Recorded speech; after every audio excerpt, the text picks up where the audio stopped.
Allez-y, installez-vous. Je vais prendre votre pièce d'identité, s'il vous plaît. Il y a 15 jours, Pierre, un étudiant de 19 ans, s'est fait agresser. Il a décidé de déposer plainte au commissariat. Vous avez votre certificat médical avec vous? Pour lui voler son portable, ses agresseurs ne lui ont laissé aucune chance. Ils vous ont surpris par derrière, ils ont fait comment? Ils vous ont parlé? C'est ça. Non, ils ont crié, on s'est retourné, et quand on s'est retourné, ils nous ont attrapés. Vous êtes tombé au sol? C'est ça. Vous vous rappelez des coups qu'on vous a portés? Ouais, ils m'ont mis au sol et ils m'ont mis des grands coups de pied dans la tête. Que sur la tête ou ailleurs? Sur la tête et un peu les jambes. Vous avez été blessé où? À la tête et à la main. Le sous-brigadier du pôle plainte va chercher à identifier les agresseurs. Qu'est-ce que vous pouvez me dire sur les auteurs des faits? Est-ce que vous avez remarqué quelque chose en particulier, un vêtement en particulier? Là, il y en avait un, il avait un survêt Lacoste rouge. Complet pour les bas? Non, juste le bas.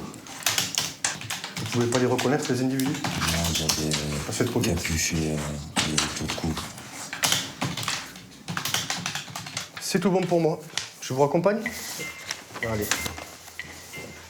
Dans le jargon de la police, on les appelle les plaintiers, des agents chargés d'entendre tous ceux qui se considèrent comme victimes. À Saint-Étienne, une trentaine de personnes déposent plainte chaque jour. 10 000 procès-verbaux et 1 500 gardes à vue par an sont effectués au commissariat central de la ville. Avec les urgences, c'est le seul service public ouvert 24 heures sur 24 toute l'année. À l'accueil, défilent tous les petits tracas et les grands malheurs de la ville. C'est quel sujet? Vol de téléphone. Madame. Vols en tout Je genre. dois faire une déclaration de vol, je me suis fait voler mon sac hier. On m'a volé une machine à pain, un bidon d'huile, tout neuf. Agression. Attendez, comme ça, ils vont vous donner des noms. Qu'est-ce que c'est, déjà? Une agression, ils ont agressé ma fille. Oui, allô? Entre les deux chiens, il n'y a pas eu de soucis, non? Non. Récupérer une cartrise. Ouais? Et même les objets égarés. Madame, bonjour. Bonjour? J'ai perdu ma tablette et je dois voir si vous l'avez rapporté, si on avait rapporté quelque chose. Non, ici même, on ne m'a rien rapporté. Vous avez essayé les objets à trouver, madame? La municipale. Un flot ininterrompu auquel les policiers en charge de l'accueil doivent faire face avec des moyens parfois limités. Nous avons suivi leur travail, de jour comme de nuit. 19 heures. D'accord. Eh bien, écoutez, on va vous prendre une plainte pour vol. Je vous laisse patienter, monsieur. Pour eux, la première des qualités, c'est la patience. Le major du pôle plainte, Bonjour. 29 ans de Vous allez bien? carrière, Allez-y, venez. peut traiter une douzaine d'affaires par jour. On va aller dans le bureau du fond. Allez-y, tenez, installez-vous. Face à lui, Allez, je vous... un retraité qui se serait fait voler 70 € dans un bar. Il suspecte un autre client. Merci. J'ai vu, donc pendant que j'attendais, ce Nord-Africain, j'ai senti sa main dans ma poche. Oui. Alors j'ai regardé travailler. Qu'est-ce qui s'est passé alors? Eh bien là, donc, moi, il y a un qui s'appelle Momo Oui. à ma gauche, Oui. au comptoir. Je lui ai dit, il faut faire attention parce que ce bonhomme cherchait à voler. Mais le porte-monnaie, il était où? Il était tout le temps sur vous? Il était là, donc il était fermé. Mais Oui. attendez, je vais vous expliquer. Donc j'ai vu... Il était où, le bonhomme? Il était là. Oui, il Vous était voyez, là. il était Oui, assis là. oui, oui. Et vous l'avez pas vu mettre la main dans votre poche? Vous l'avez juste Je l'ai senti? senti, voilà, il était Parce que assis. vous avez tourné la Et main? moi, j'étais comme ça. Oui. J'attendais, donc... Les D'accord. explications sont confuses, Ok. le retraité dissipé, mais le major a l'habitude. Attendez. Ce qu'on va faire, c'est qu'on va synthétiser l'affaire. Alors moi j'ai dit à un qui s'appelle Momo. Attendez, parce que là je me noie moi après. Je peux pas, je tape pas. Oui. J'ai que 2 doigts moi pour taper. Mais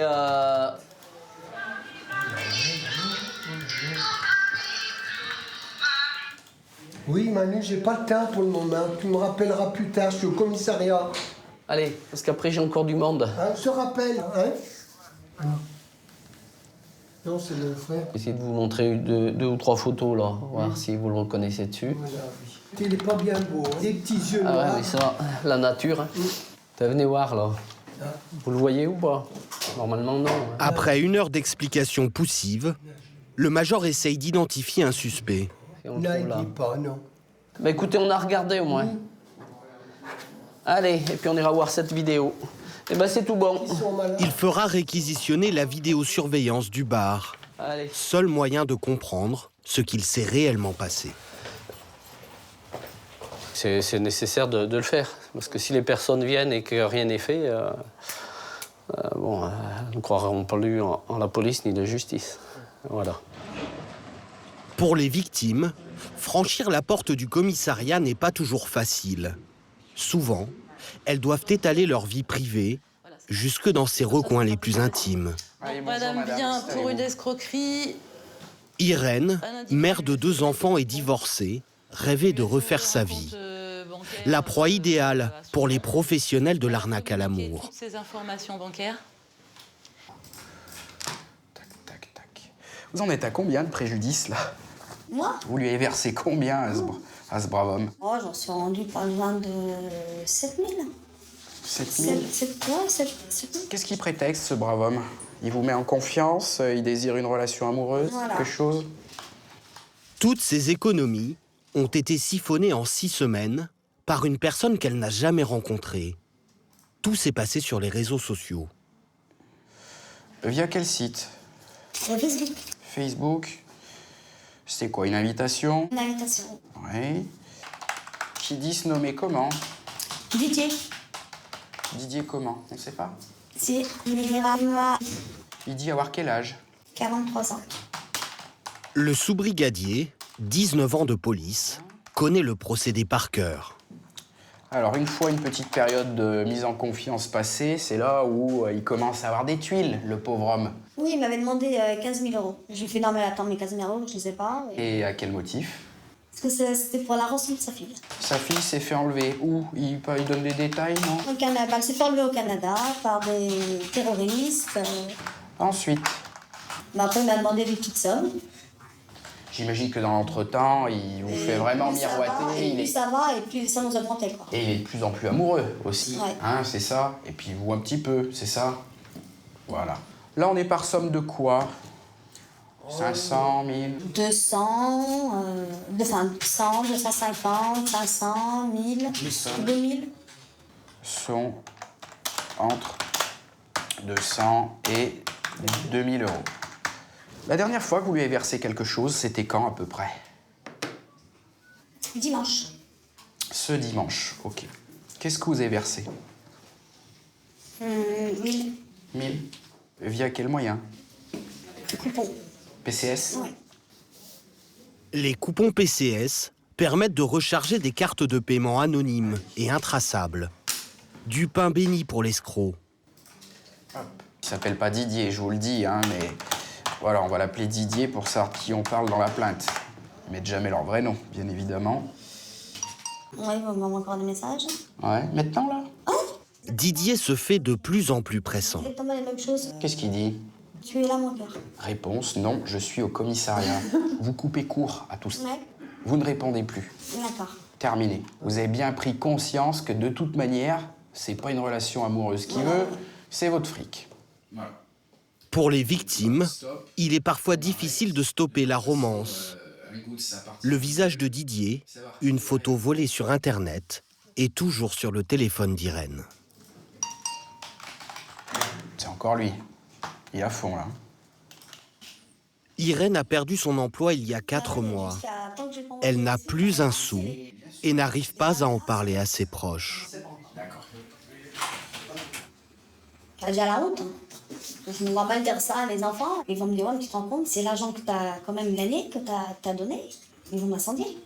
On avait les projets d'aller en Égypte avec lui. Et ça, c'est très compromis. Ah bah là, oui, ça va être compromis, là. Les escrocs sont à l'étranger. Les policiers n'ont pas la possibilité de lancer une enquête internationale. Mais malgré leurs moyens limités, ils font leur possible pour assurer leur mission. J'ai besoin de toi pour faire des relevés sur un véhicule. Y compris lorsque l'intervention relève normalement de la police Ils scientifique. ont brisé la vitre et ont volé son ordinateur. Petite démonstration avec le kit d'identification judiciaire. On y va? On y va. Bonsoir, madame, en fait. La victime, C'est Dominique, 59 ans. Elle venait de s'acheter un ordinateur et suivait une formation en informatique pour retrouver du travail. C'est de quel côté que ça a été cassé? Passager. Allez. L'ordinateur était sur le siège avant, le temps d'une course à la supérette. Il y a pendant 3 quarts d'heure. 3 quarts d'heure environ. Est-ce que quelqu'un d'autre a touché la voiture? Depuis que c'est arrivé? Non. Le sous-brigadier n'a été formé que 5 jours au prélèvement d'empreintes et d'ADN. Et elle est restée quoi à peine 5 minutes. Qu'est-ce que vous cherchez là? Trace ADN. Vu que là ça s'est passé il y a que quelques minutes. Là on a une chance ou pas? Honnêtement non. Non, mais on tente le coup. On tente le coup quand même. Vu que c'est de l'extérieur, j'ai toujours des doutes. Voilà. À l'intérieur, on préfère. Enfin, on préfère parce qu'à l'intérieur, c'est plus palpable. C'est moins soumis au vent, à la pluie ou des choses comme ça. Mais vu comme là, ça fait pas bien longtemps que ça s'est passé, oui, c'est pour ça que je tente le coup. Voilà. Bon courage à vous. Bon week-end malgré tout. Merci, bah oui. Au revoir. Merci, au revoir. Une analyse génétique coûte une centaine d'euros. Si le sous-brigadier a réussi à isoler un ADN, il sera comparé aux 2 à 3 millions d'individus fichés par la police. Dominique n'en revient pas. Ça a été rapide, hein. Mais j'ai jamais été déçu, commissariat de Conforiel. Hein. Un client heureux, c'est un client qui revient. Ouais, moi, vous parlez d'un client, vous parlez de ça avec client, mais moi, je préfère jamais revenir, hein. Même jamais y venir, hein, sans parler d'y revenir. Dominique sera la dernière personne accueillie ce soir-là. À 20h, les policiers du pôle plainte baissent le rideau. L'accueil du public, pour la ville et sa banlieue, 500 000 habitants au total, est alors confié à un autre service, le CAR. Pour remplir cette mission, ils sont 5 officiers de police judiciaire cette nuit-là. Ce sont les urgentistes de la police. Pendant la nuit, ils seront seuls pour accueillir les victimes, mais aussi les auteurs d'infractions. À 20h30, les officiers de permanence sont déjà aux affaires. Vous videz tout ce qui est dans les poches. Ça va se passer. Écoutez-moi, j'ai rien demandé, moi. Correctement, ne me touche pas. Allez, on va le faire tranquillement, d'accord? Ouais, ta parole, elle vaut rien. Si, vous verrez. Ta parole, elle vaut rien. Ta parole, elle vaut rien. C'est bon, t'as fini? Non, c'est pas fini. Il a été interpellé avec un taux d'1,5 g d'alcool par litre de sang. Cet homme, déjà connu pour outrage, rébellion et vol, s'est fait prendre par les vigiles d'un supermarché avec 170 € de marchandises volées. J'ai rien à faire. Principalement de l'alimentation. En tant qu'officier de police judiciaire, les agents peuvent le placer en garde à vue sans l'avis d'un magistrat. Tu dors pas trop, t'as passé une semaine. Ils se sont tous portés candidats pour le quart de nuit. Ils prennent leur service à 19h et passent le relais à leurs collègues du jour à 6h du matin.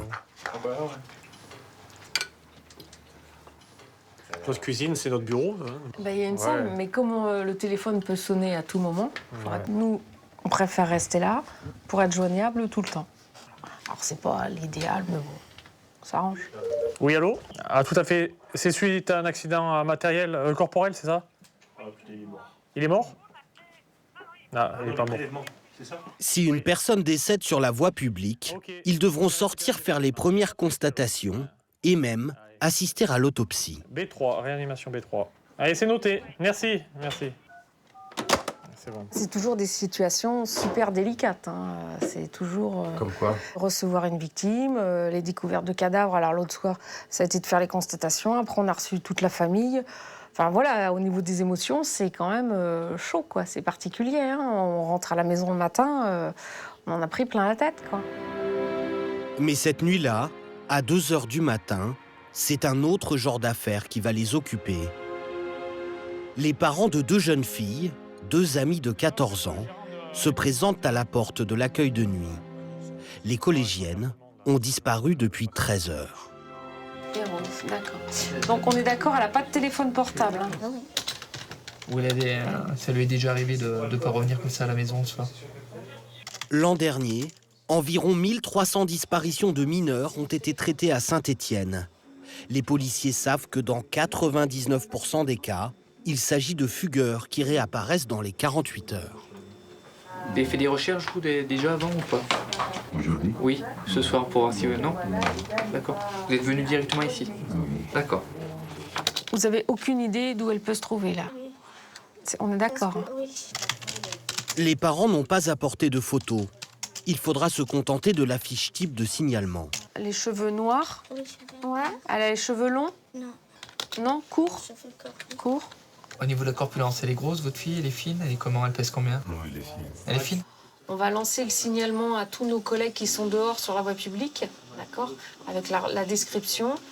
On va voir avec la police municipale, leur lancer tout ça.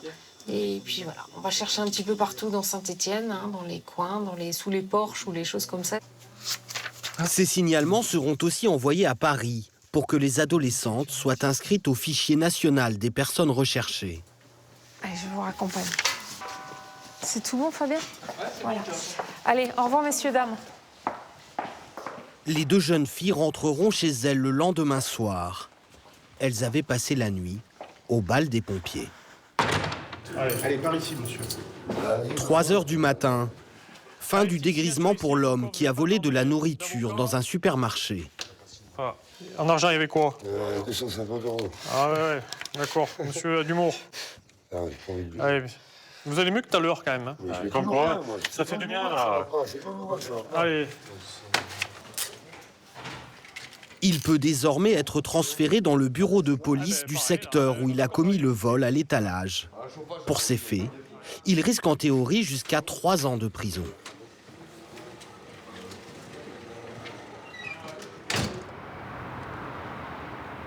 En journée, le CAR prend en charge les enquêtes en flagrance, les délits commis il y a moins de 24 heures. Les policiers doivent alors mener leurs investigations tambour battant, alors que les victimes sont encore traumatisées. C'est le cas d'une jeune femme qui n'est pas allée au travail ce matin. Marion, une caissière d'une trentaine d'années. Le brigadier Valérie de Cotigny est en charge de l'enquête. La police est intervenue au domicile de Marion la veille, vers 22h30, pour interpeller son conjoint, qui l'aurait frappé au visage. Et suite à l'interpellation qui a eu lieu hier, ce monsieur, vous le connaissez depuis quand? Depuis... ça fait 10 ans qu'on est ensemble. Ça fait 10 ans? Vous êtes mariés, pacsés, quelque chose? Non, rien du tout? Vous avez des petits bouts avec? Oui. Vous en avez combien? 3? Ils ont quel âge? 7, 5 et 2. Et comment ils vont, eux? Ça va. Ouais? Ils sont un peu tardeux. Ils étaient présents? Oui, mais ils dormaient. Ils dormaient? Oui. Son concubin a passé la nuit en garde à vue dans les locaux du commissariat, dans une de ses geôles. Vous avez déjà déposé plainte? Une fois. Une fois? Il y a combien de temps? Mais je l'avais retiré. Il y a 6 ans. 6 ans? Pourquoi vous l'avez retiré? Parce qu'il allait changer. Ah, il a fait des promesses? Oui. En fait, je suis sous son emprise. Hier, vous avez reçu 2 gifles. Oui. Main ouverte, on est d'accord, hein? Oui. Vous les avez reçus au niveau des joues? Oui. Alors, est-ce qu'il y a eu des violences physiques antérieures? Lundi. Lundi, il vous a frappé déjà? Il m'a poussé, il m'a mis un coup de pied. Là, il avait trouvé quoi comme excuse pour faire ça? C'était parce qu'on s'était engueulé par rapport au pied, parce qu'il faisait ses devoirs. Donc, il lui a crié dessus. Donc, c'est le plus grand des enfants? Oui. Et il lui avait mis une grosse claque. Et je lui ai dit, t'as pas à le toucher, t'as pas à le toucher pour ça. Il a un cahier classe, ce titou? C'est vrai. Donc, c'est parce qu'il a pas su répondre à 9 plus 6. Qui lui a mis une baffe. Une grosse gifle. Il vous a jamais touché quand vous étiez enceinte? C'est une fois quand j'étais enceinte du 2e. Et même du 3e. Une fois, on m'avait mis une claque. Angoissée. Ouais, vous êtes angoissée. Angoissée et j'ai peur. J'ai peur en fait après. Qu'il vienne, qu'il me fasse un scandale encore à la maison avec les petits, j'ai peur. Il se lève le matin, il vous dit sale pute, salope pour les petits. Et qui dit aux petits, votre mère c'est une pute. Quand je lui dis je vais partir, il les regarde, je dis vous restez avec moi, elle c'est une pute, j'ai lui sale pute. Moi c'est bon. Il me dit tu sers à rien, tu sais rien faire, t'es qu'une salope, tu iras faire les trottoirs, tu vas écarter tes jambes pour aller donner à manger à tes enfants. Tout ça devant les petits. Donc c'était tous les jours, tous les jours.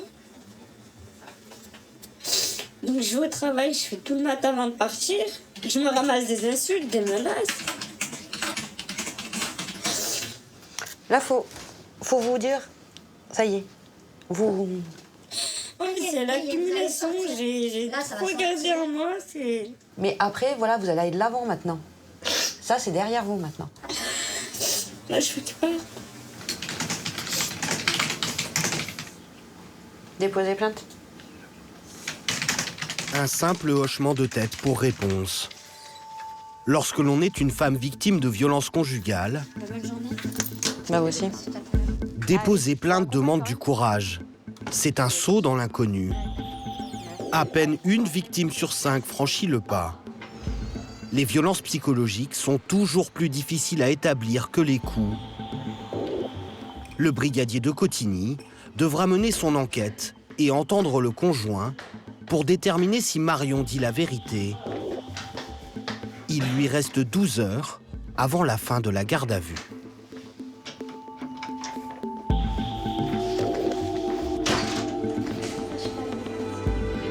À l'accueil du commissariat, les affaires les plus graves arrivent souvent sans prévenir. Inès, 23 ans, se dit victime d'une ex-copine qui tenterait de l'intimider depuis 3 semaines pour lui extorquer de l'argent. Je vais l'emmener, la petite dame, puisque de toute façon, bureau ou pas. Ouais. Allez, Sans emploi et mère de 2 enfants placés par les services sociaux, la jeune femme semble totalement perdue. Le sous-brigadier aborde la question de l'extorsion. C'est quoi le type de menace pour la remise d'argent? T'es noir, ton enfant il est en famille d'accueil, donc la police prendra après ta plainte. Si tu dis un truc, eh ben, fais gaffe à tes arrières et je te crève. Mais au bout de quelques minutes d'audition... Ok. Allez, on va commencer à débrouiller tout ça. Le policier va être pris d'un vertige. Parce qu'il y a plein de trucs qu'elle m'a fait faire, mais je sais pas si je dois dire ou pas. Ah ben, si. Il y a un site, un annonce. Elle m'a inscrit dessus. Un site? Et c'est quoi ce site? Et ben, pour lui donner l'argent, il faut que je couche avec les clients qu'elle m'envoie. Mais vous l'avez fait? Oui. J'ai peur maintenant, je vais arrêter. Et elle vous dit quoi si vous le faites pas? Elle vous menace? Oui, elle va tout dire à la police et je vais aller en prison. Et je récupérerai jamais mes enfants. Une estimation du nombre de fois où elle vous a imposé ça? Beaucoup. Eh, mais beaucoup, c'est pas un... Vous voyez, c'est 2, 3, 5, 10, je ne sais pas, moi. Plus d'une vingtaine de fois. Ah oui, c'était plusieurs fois par jour, alors? Tous les jours. Tous les jours? Oui, parce que les messieurs qui viennent, ils sont pas gentils. Ah, mais en plus. Ils me font très mal. Ils m'attachent les bras, ils me pincent les tétons, et ça fait très mal. En plus. Merveilleux. Et puis vous avez aucune identité de ces types-là, vous les connaissez pas. Ça passe tout par le site. Oui. Bon. Allez, déjà la première chose, comment elle s'appelle, la fille? Ça va aller. Elle a quel âge environ? 23 ans, je crois. Vous savez pas si elle travaille, si elle est étudiante? Elle fait ça. Elle fait que ça? D'accord, ok. Elle fait ça, puis elle entraîne les autres, finalement. Ok. Vous avez connaissance d'autres filles qui seraient dans le même cas que vous et qu'elle entraîne dans le... Est-ce que vous avez vu, vous? Non? Non. D'accord. Voir, non. Ok, mais on suppose. Ouais. Sur les sommes que vous remettaient les individus, ouais, c'était des grosses sommes. 1 heure, 180. 30 minutes, 100. Et 20 minutes, 80. Et en déplacement, 1 heure, 250. 30 minutes, 150. Chaque fois, vous lui remettiez l'intégralité. Oui. Vous ne gardiez rien pour vous. Si, elle me donne des fois 10 euros, 20 euros. Ah oui, d'accord. Ou sinon, tu viens, on va faire le shopping. Ah oui. Et sinon, ce qu'elle achète, c'est la poudre là, qu'on doit faire comme ça. Et de ça, vous en avez consommé? Oui, elle m'a convaincu de prendre. D'accord. De faire comme ça. Et vous vous sentez comment après? Mal. Parce que mon cœur il va lâcher. J'ai très très chaud. J'ai la moite. Ouais, c'est de la cocaïne, mademoiselle. Et vous en avez pris beaucoup? Est-ce que je vais en prison? Non. Pourquoi? Parce que j'ai pris tout ce qu'elle m'a dit. Non, pourquoi?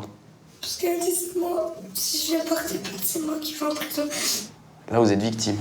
Et on va pas vous mettre en prison. Devant la gravité des faits, le sous-brigadier appelle son commandant.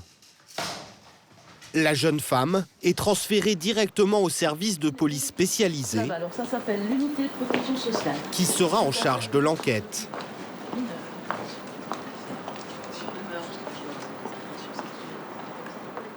J'ai retrouvé l'ancienne de 2013.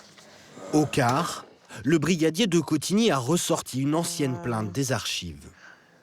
Elle était enceinte, le bébé bougeait plus, il lui a tiré les cheveux, donné des coups, il reconnaît tout. C'est la plainte que Marion, la femme qui se dit victime de violences conjugales, avait déposée il y a 6 ans. Ouais, elle avait retiré sa plainte. Ils ont discuté. C'est d'ailleurs réellement la première fois qu'ils discutent et qu'il dit qu'il va progresser. Vous craignez ou pas qu'elle la retire sa plainte là? Là, non.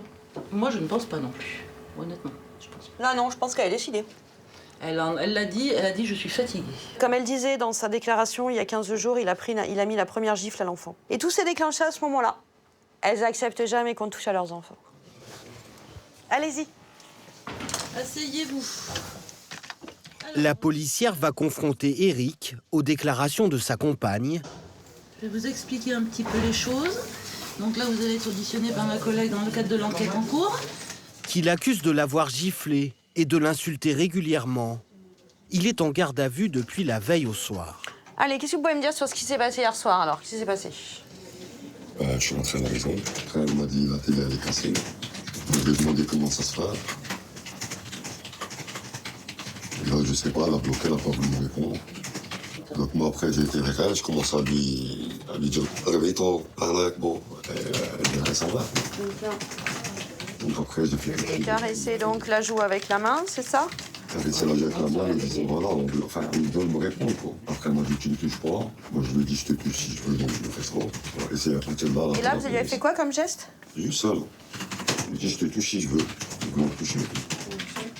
C'est cool, ok. Votre conjointe, elle dit que vous lui avez mis 2 gifles hier. C'est pas des gifles. J'aurais mis des gifles, j'aurais mis une marque et le policier l'aurait vu. Pourquoi elle mentirait? Quel serait son intérêt à votre concubine là-dessus? Parce qu'elle m'a menacé déjà, elle m'a dit je vais aller voir les juges, je vais aller voir les avocats, déjà elle m'a menacé. Voilà. Sur l'énervement, sur les... Votre compagne nous a présenté un certificat médical mentionnant une unité des 8 jours pour tout ce qui est violence psychologique. C'est-à-dire qu'apparemment, c'est souvent que vous l'insultez par le biais des injures, salut, pute, salope, pardon, pute, etc. Ouais, ça c'est vrai. Donc ça, c'est vrai? Vous l'insultez souvent? Pas souvent, mais des fois, je m'en parle. Le conjoint reconnaît les insultes, mais nie être un homme violent. Le brigadier va lui rappeler que ça n'a pas toujours été le cas. Vous avez déjà fait l'objet d'une procédure pour votre conjointe pour des violences conjugales en 2013. Vous vous en souvenez? Hein? Oui. Vous vous en souvenez pas? Si, même elle l'avait retiré, sa plainte. Même si sa compagne avait retiré sa plainte il y a 6 ans, la policière peut utiliser ses déclarations pour mettre l'homme sous pression. Là, elle vous accusait de lui avoir tirer les cheveux, de lui avoir porté des coups, des gifles, etc. Et vous aviez reconnu. Non. Ah bah, vous aviez reconnu, monsieur. J'ai pris conscience que la violence n'était pas la solution pour avancer dans notre couple. D'autant que maintenant, nous avons un enfant. C'est vrai, parce que j'avais été voir le psy après ça. Ouais. C'est vrai. Donc, oui. Ah ben, c'est votre déclaration, c'est pas moi, là. Et j'ai trouvé une deuxième intervention en date du 2 décembre, où là, c'est vous qui étiez parti. Et qu'apparemment, vous auriez mis une gifle à votre fils, ce jour-là.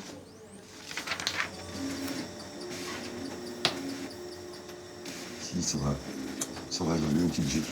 Alors, donc, ce jour-là, donc, tiens, il est vrai que j'ai mis... engueulade, voilà, comme tout le monde.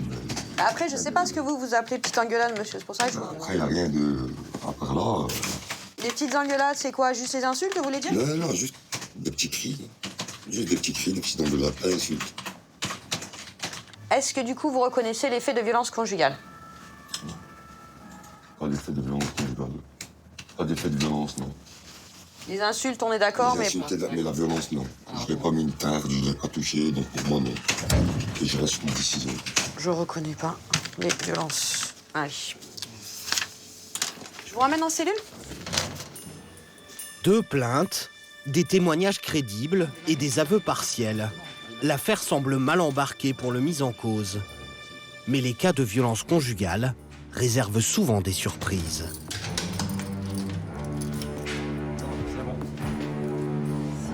Pour boucler son enquête, le brigadier de Cotigny a encore 2 coups de téléphone à passer.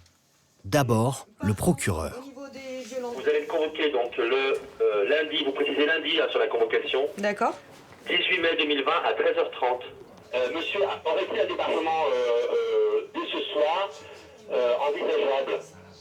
Il pourrait aller chez son frère. Donc il irait chez son frère jusqu'au mois de mai. Voilà, s'il a besoin de ses affaires, il passe soit par les policiers, soit par son frère, oui, ou un tiers, hein, peu importe. Pour les soins, il va d'ici là, le mois de mai, donc chez un psychiatre. D'accord. Et si il fait tout ça, eh ben, ça se passera bien à l'audience, vous lui dites. D'accord, très bien. Voilà, merci beaucoup. Merci à vous, au revoir. Au revoir. La garde à vue d'Éric va être levée. Il sera jugé dans 6 mois. D'ici là, il restera en liberté, à condition qu'il ne se présente pas au domicile familial. Mais respectera-t-il cette interdiction? Pour se faire une idée, la policière va informer l'ex-compagne de cette décision et voir comment elle réagit. Donc il envisage la possibilité que votre ex-compagnon sorte ce soir de garde à vue. D'accord. D'accord. Ma question va être très simple et vous me répondez franchement. Est-ce que si moi je lui dis vous n'avez pas le droit de rentrer chez vous, est-ce que vous pensez qu'il va m'écouter? Oui, si c'est vous qui lui dites. Il ne reviendra pas vous voir au domicile si je lui interdis? Non. Non? Je pense pas. Si c'est vous qui lui dites, je pense pas. Allez, bon courage, madame. Merci. Au revoir. Au revoir. C'est même bizarre. Elle n'est plus du tout terrorisée par rapport au début. J'avais l'impression de pas voir la même femme, là. Cette voix changeante, comment on peut l'interpréter? Soit qu'elle est en train de réfléchir, qu'elle l'aime, ce qui est souvent le cas dans les violences conjugales, et qu'elle veut pas qu'il aille en prison, comme la majorité. Vous pouvez protéger quelqu'un contre son gré? Non, pas vraiment. Si elle veut vraiment pas, si elle lui ouvre, nous, on pourra rien faire à ce moment-là. On pourra, si elle lui ouvre et qu'il lui, malheureusement, qui s'en reprend à elle, oui, puisque là, de toute façon, on laissera pas le choix, d'où l'incarcération qu'il aura certainement derrière. Mais sinon, on peut pas. Même si sa compagne décidait de retirer à nouveau sa plainte, le procureur de la République pourrait poursuivre le mis en cause. Allez, vous venez avec moi? Mais pour l'instant, Éric est présumé innocent. Fin de garde à vue. Vous sortez. Attends, et les conditions. D'accord? J'ai vu votre frère. Vous allez aller chez lui. Vous ne rentrez pas chez vous. Pour prendre des habits, même... Alors, pour les habits, j'ai déjà vu avec elle, elle va préparer un sac et elle verra directement avec votre frère. Allez, nickel. D'accord? Qu'est-ce que vous pensez, vous, de la décision qui a été prise? J'ai déjà fait une garde à vue, c'est bien. 24 heures, même pas. J'ai plus de femmes, j'ai plus d'enfants pour l'instant, je combats de ma... Donc, interdiction de voir les enfants aussi. Ah non? Je vous ai jamais parlé des enfants. Vous les voyez en dehors de la maison? En dehors de la maison? Bah oui. Ok. Bonne soirée. Allez, au revoir. L'an passé, les policiers ont dû faire face à une augmentation de 20% des plaintes pour violences conjugales partout en France. L'accueil des victimes est devenu une priorité dans les commissariats.